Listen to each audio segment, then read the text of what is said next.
Hi everyone, it's Tarnished Treasures, and thank you so much for coming back for part 2 of my thrifted Christmas items. And I plan on putting a video out every 25th of the month, things that I have collected for Christmas, if I find anything in that month. These items are from all over. I got this green tea towel at Goodwill. It's Tag brand. I love their linens. And then the mugs on top were found at a consignment store that also has like own individual booths. This was from the consignment part, so it was 50% off and it was like about $1, maybe less. And I love that stamped look on ceramics. Pep art ceramic hand painted in Turkey.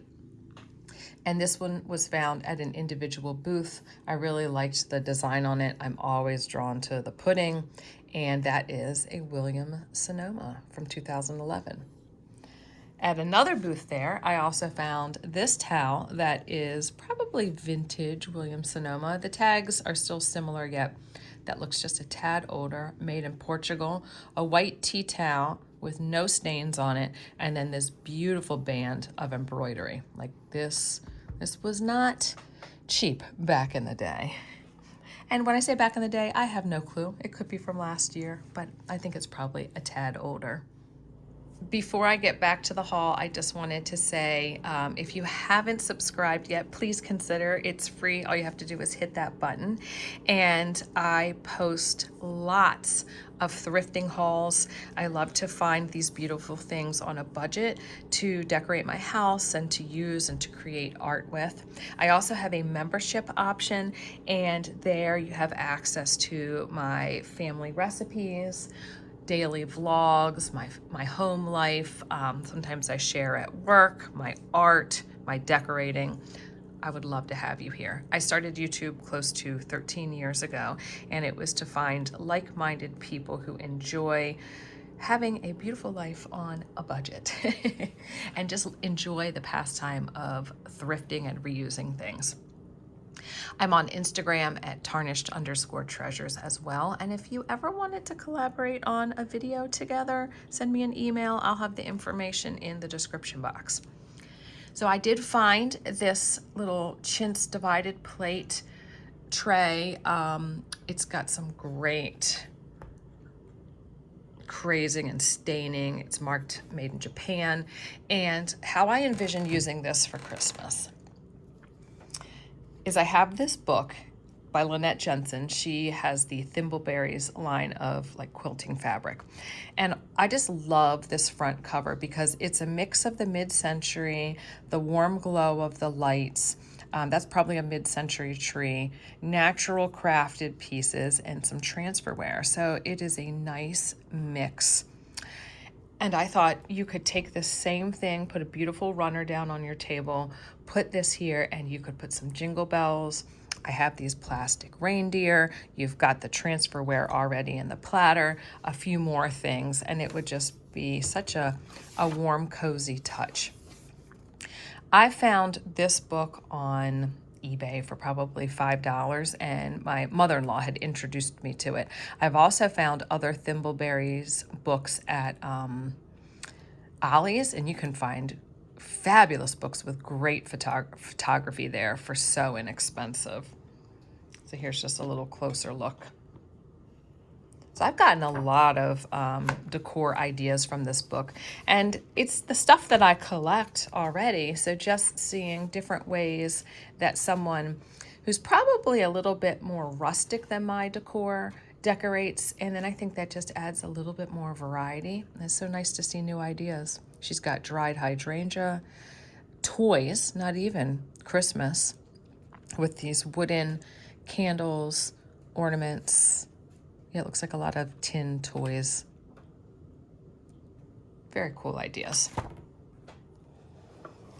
I am a sucker for anything that is still new in the package.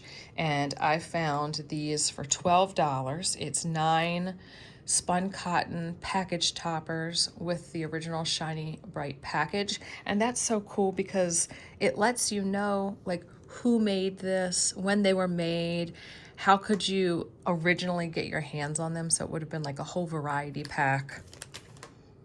little chenille pipe cleaners on the back.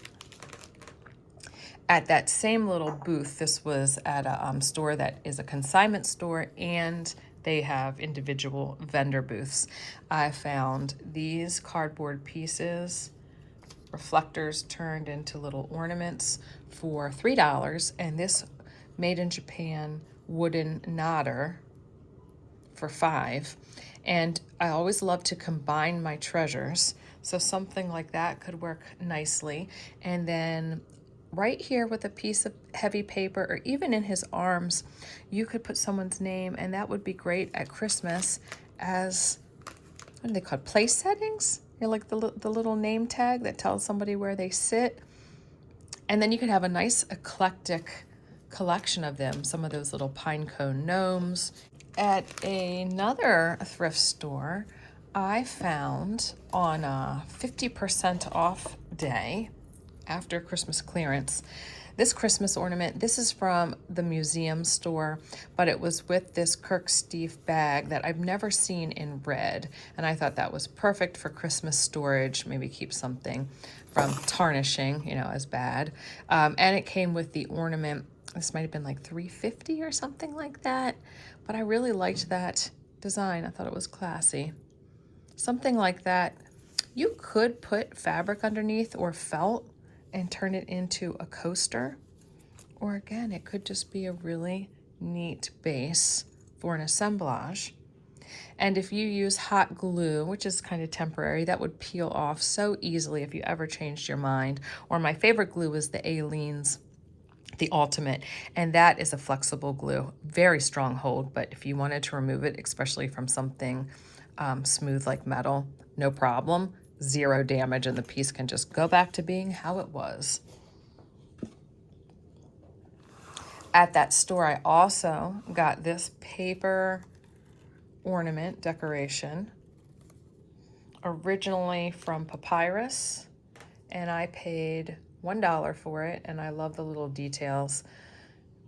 I love miniatures, doll houses, just the idea of homemaking, and especially in a miniature way. This beautiful nativity scene. All the pieces are there, only one is damaged. They are made in Italy, and I just love the detail. But they're so small, and then this like brown wash that's over them. It gives it to me that like Victorian feeling, even though they're not as old, just something that was found at a house, you know, maybe tucked away in a box forever, maybe a little dusty, even though I have washed them with a toothbrush and soap and water. It just gives it something that just has this age to it. So I'm going to display these here in the dining room with some ephemera and some of the putz sheep that I have. I went to a flea market that I've always wanted to go to, and it was so nice because it was raining really heavy that day, and inside there were so many vendors. Packaging was pristine, and there's no brand on this, there's no price. I mean, it's in such good shape. I thought maybe this is a reproduction, but she had two others, and they were torn a little with the packaging. You could just, you know, tell how fragile and old the paper was. Also at that flea market, they had a bunch of high-end boxes, and I love boxes of any material and size to store things in. And I picked up this one. Number one, it's the closest I'm ever going to get to something that's Cartier. And number two, it is red. So it will be perfect to store something like flat ornaments, ephemera, and postcards. Postcards would be a great size in here. And then it came with the tissue paper. I just leave that. I can use that later for wrapping, you know, ornaments. When you buy antique ornaments and you just find them randomly, they don't, you have a box. The original box is gone. So you got to do something to keep them safe.